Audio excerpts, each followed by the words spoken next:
بسم اللہ الرحمن الرحیم۔ حضور نبی کریم صلی اللہ علیہ وآلہ وسلم کے ایسے پیارے صحابی کہ جنہیں نبی پاک صلی اللہ علیہ وسلم نے غسیل الملائکہ کا خطاب دیا۔ ویسے تو شہید کو غسل نہیں دیا جاتا، لیکن وہ ایک ایسے صحابی گزرے ہیں جنہیں غزوہ میں شہادت کے بعد غسل دیا گیا۔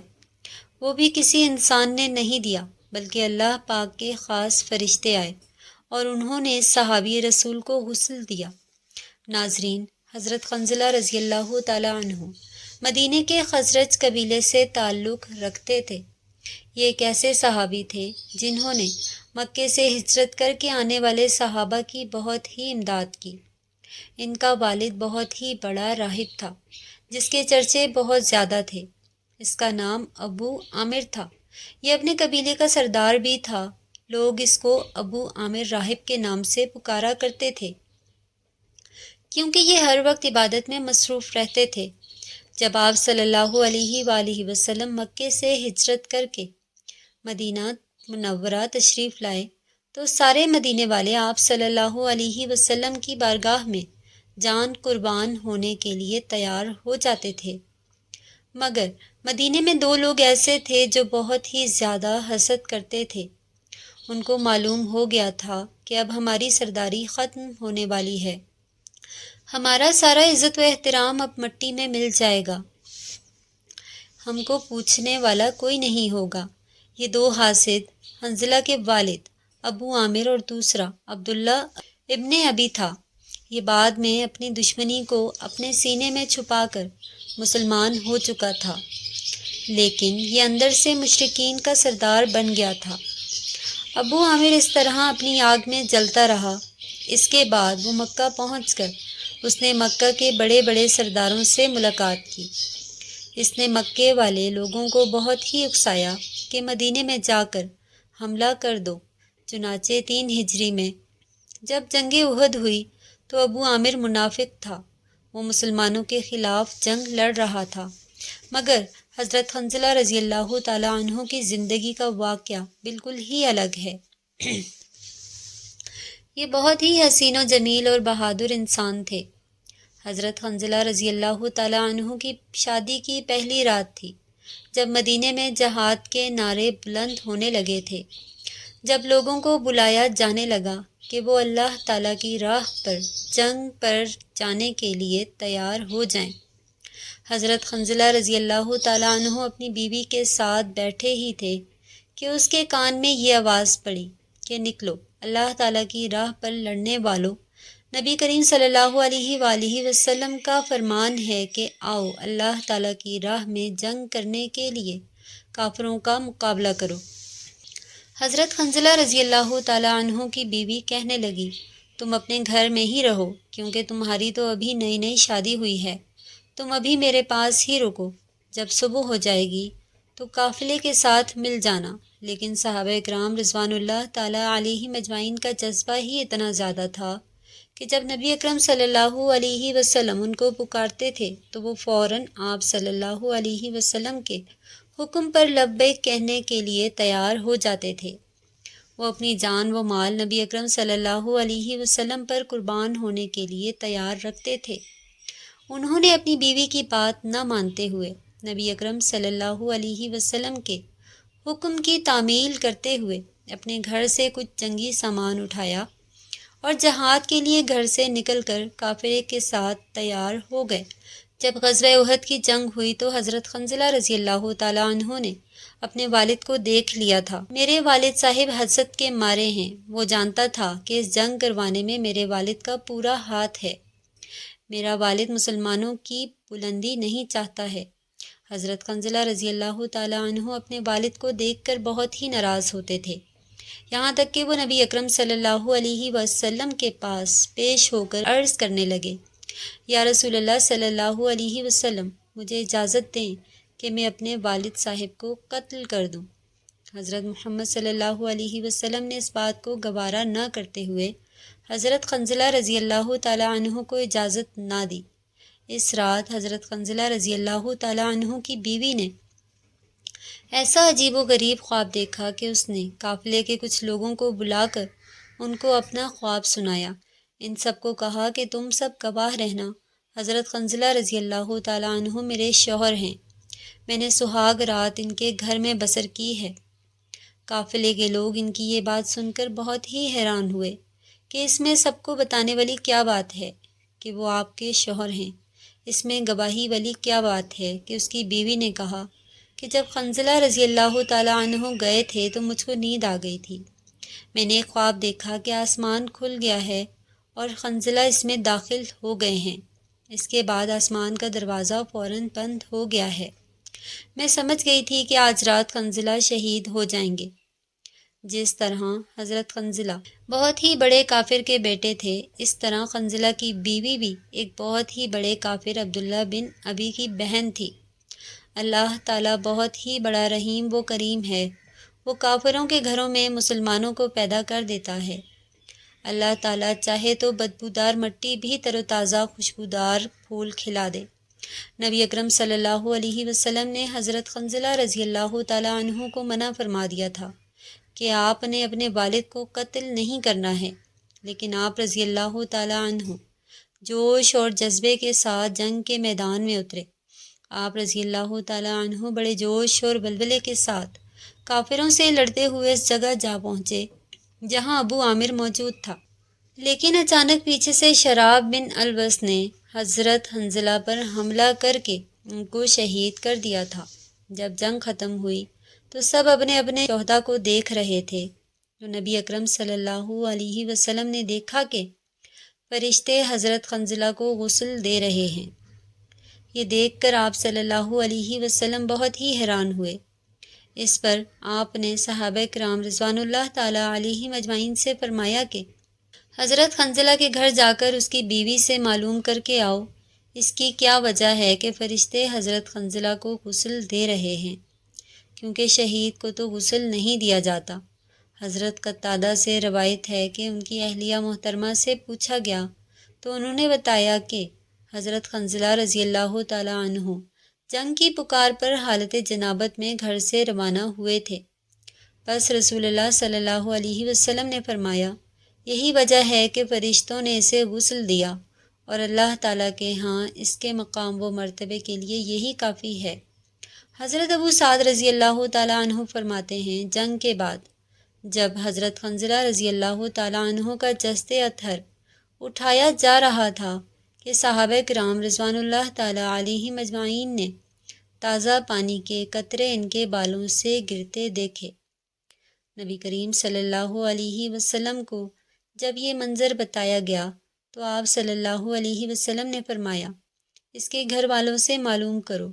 معلوم ہوا کہ جنگ سے پہلی رات حضرت حنظلہ رضی اللہ تعالیٰ عنہ کی شب عروسی تھی۔ اعلان جہاد سنتے ہی وہ میدان جنگ کی طرف لپکے کہ پیچھے نہ رہ جائیں۔ غسل جنابت فرض تھا، سبقت الجنہ سے محروم نہ رہ جائیں۔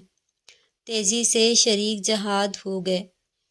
ان کی اہلیہ جمیلہ رضی اللہ تعالیٰ عنہا بنت ابی رئیس المنافقین کی ہمشیرہ مخلص صحابیہ تھی۔ نبی کریم صلی اللہ علیہ وسلم نے ارشاد فرمایا کہ فرشتوں نے حنظلہ رضی اللہ تعالیٰ عنہ کو جنت کے پانی سے غسل دیا ہے۔ حضرت حنظلہ رضی اللہ تعالیٰ عنہ غسیل الملائکہ کہلائے۔ حضرت سعد رضی اللہ تعالیٰ عنہ نے اپنا سب کچھ اللہ تعالیٰ اور اس کے رسول صلی اللہ علیہ وسلم پر قربان کر دیا۔ حضرت سعد رضی اللہ تعالیٰ عنہ نے آسمان کی طرف دیکھتے ہوئے فرمایا، اے دو جہانوں کے مالک، اب میرا یہ مال میری شادی پر نہیں بلکہ یہ سارا مال اس جگہ پر خرچ ہوگا جہاں میرا رب اور نبی کریم صلی اللہ علیہ وسلم اور سب مسلمان راضی ہو جائیں گے۔ حضرت سعد رضی اللہ تعالیٰ عنہ کے کان میں آواز کا پڑنا ہی تھا کہ آپ رضی اللہ تعالیٰ عنہ نے دنیا کی سب خوشیوں کو بھلا دیا اور یاد رکھا تو بس اللہ اور حضور نبی کریم صلی اللہ علیہ وسلم کی محبت یاد رکھی۔ حضرت سعد رضی اللہ تعالیٰ عنہ کے پاس جو درہم تھے، انہوں نے ان درہم کا ایک گھوڑا اور ایک ڈھال اور ایک تلوار خریدی۔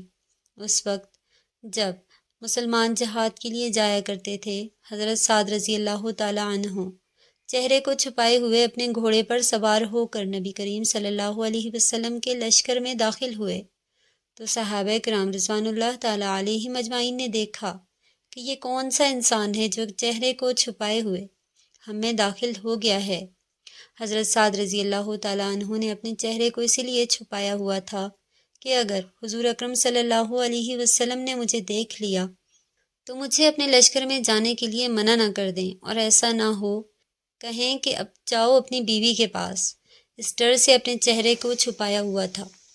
صحابہ کرام رضوان اللہ تعالیٰ علیہم اجمعین نے حضرت علی رضی اللہ تعالیٰ عنہ سے پوچھا کہ یہ کون شخص ہے جو چہرہ چھپائے ہوئے لشکر میں داخل ہو گیا ہے؟ تو حضرت علی رضی اللہ تعالیٰ عنہ نے جواب دیا کہ چھوڑو، اپنے کام کی طرف توجہ کرو۔ کوئی پردیسی ہوگا جو جہاد میں شریک ہو کر ثواب حاصل کرنا چاہتا ہوگا۔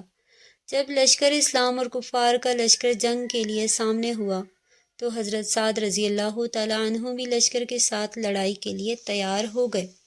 جب ایک تیر حضرت سعد رضی اللہ تعالیٰ عنہ کے گھوڑے کو لگا تو تیر کے لگنے سے حضرت سعد رضی اللہ تعالیٰ عنہ کا گھوڑا زمین پر گر گیا۔ جب گھوڑا گرا تو حضرت سعد رضی اللہ تعالیٰ عنہ بھی گر گئے۔ حضرت سعد رضی اللہ تعالیٰ عنہ جلدی سے کھڑے ہوئے اور بازوؤں کو اوپر کیا۔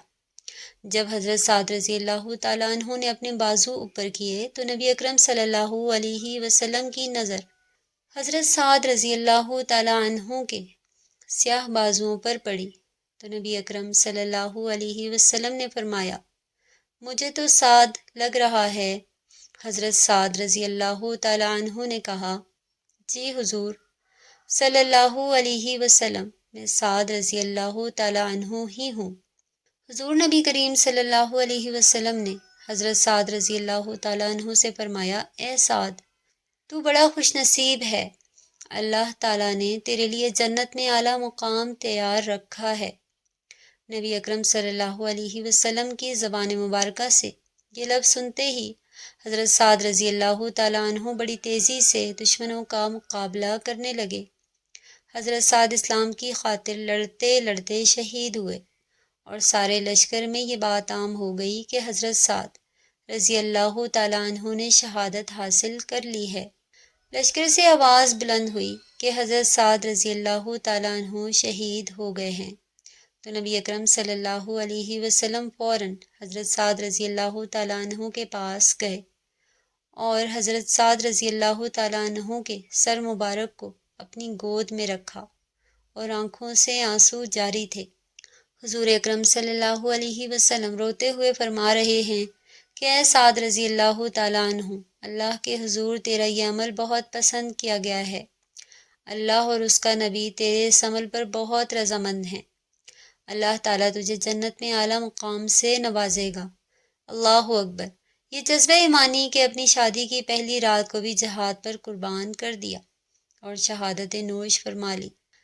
اللہ تعالیٰ کی ہزارہ رحمت ان پر نازل ہوں۔ ناظرین، ام المومنین حضرت عمر بن خطاب رضی اللہ تعالیٰ عنہ نے ایک مرتبہ شدید سرد اور تاریک رات میں ایک جگہ آگ کی روشنی دیکھی، چنانچہ وہاں تشریف لے گئے۔ ساتھ جلیل القدر صحابی حضرت عبد الرحمن بن عوف رضی اللہ تعالیٰ عنہ بھی تھے۔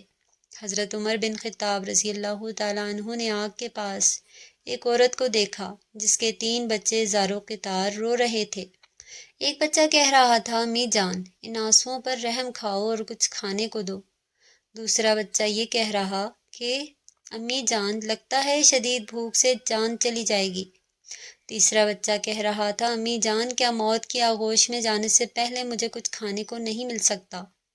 حضرت عمر بن خطاب رضی اللہ تعالیٰ عنہ آگ کے پاس بیٹھ گئے اور اس عورت سے پوچھا، اے اللہ کی بندی، تیرے اس حال کا ذمہ دار کون ہے؟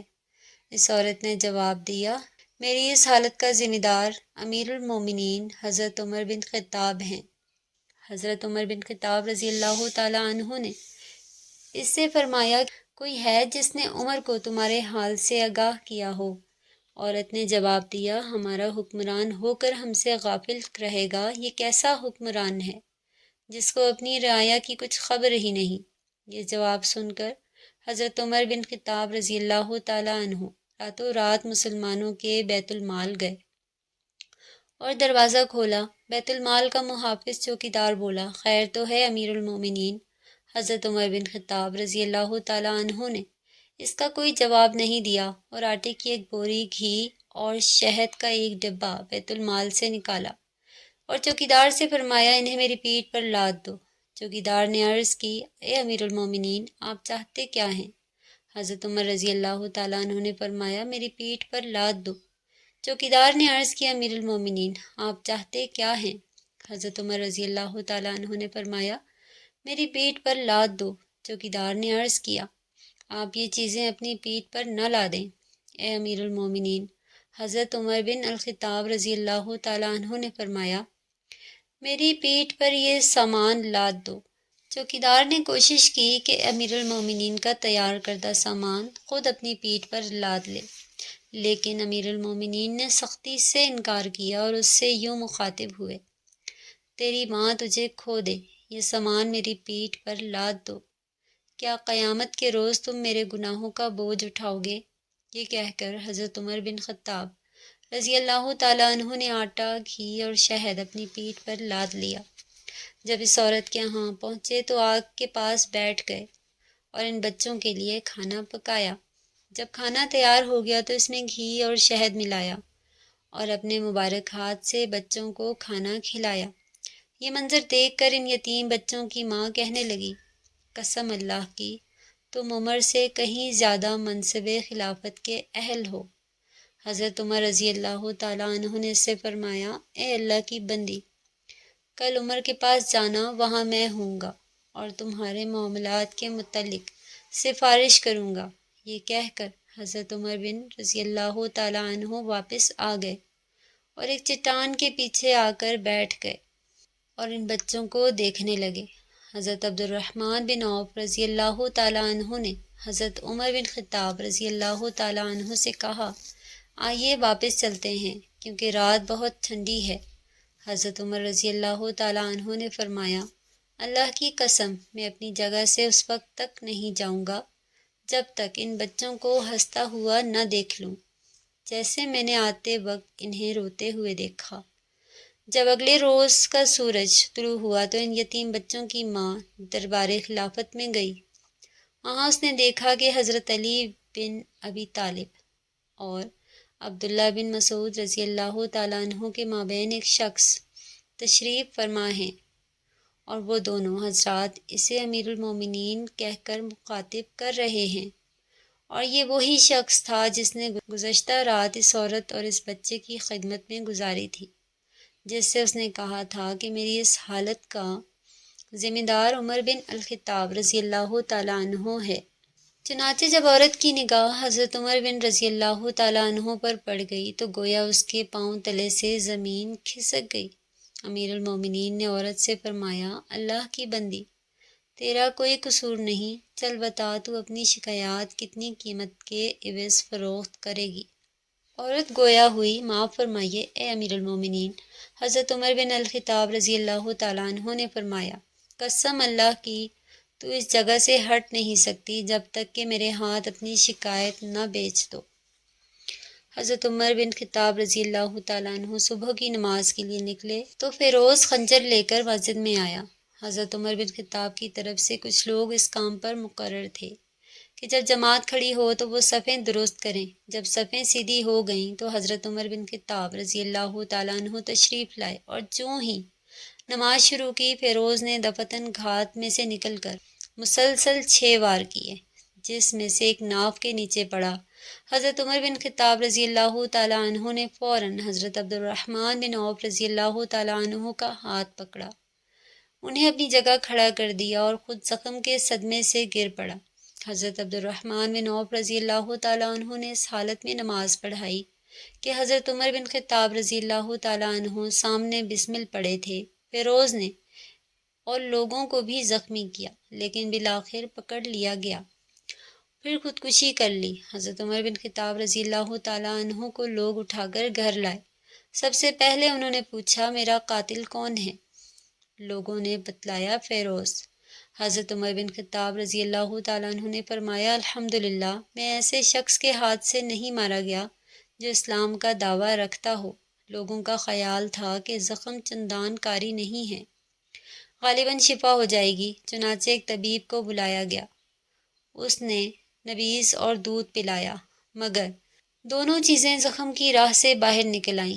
بالآخر حضرت عمر رضی اللہ تعالیٰ عنہ نے اس بیوہ خاتون کی شکایت اپنے مال خاص سے 600 درہم کے عوض خرید لی اور حضرت علی بن ابی طالب رضی اللہ تعالیٰ عنہ کو کاغذ قلم لانے کا حکم دیا اور یہ تحریر قلمبند کرائی کہ ہم علی اور ابن مسعود اس بات پر گواہ ہیں کہ فلاں عورت نے اپنی شکایت امیر المومنین عمر بن خطاب کے ہاتھ فروخت کر دی۔